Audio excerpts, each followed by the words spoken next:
گفتیم که برای اینکه بخوایم شیب رو در بیاریم میایم باتومون رو چیکار میکنیم بچه‌ها؟ میخوابونیم رو میایم باتومون رو میذاریم روی سطحمون به این شکل. قسمت پایینش رو روی برف چیکار میکنیم؟ علامت میزنیم.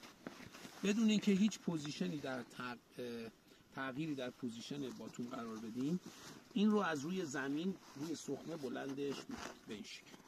درسته بچه‌ها؟ که جابجا نشه. آره، که اون سخمش جابجا روی برف نشه. این یکی باتوم رو طوری میگیرم، حالا من از دستش میگیرم که حالت چی داشته باشه بچه‌ها؟ حالت شاغول داشته باشه. به این شکل. میارم کنار این چیکار میکنم؟ نگه میدارم به این شکل. اوکی بچه‌ها؟ چه شیبی حالا انقدر میارمش پایین تا چی بشه بچه‌ها؟ به زمین بخوره به سطح. این دقیقاً رو خودش خورد. یعنی شیب من اینجا چقدره بچه‌ها؟ 30 درجه. 30 درجه. حالا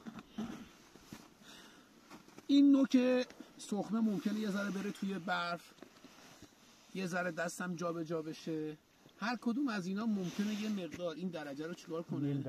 جابجا بکنه. خب یه دونه از این شیب سنجا بیارید این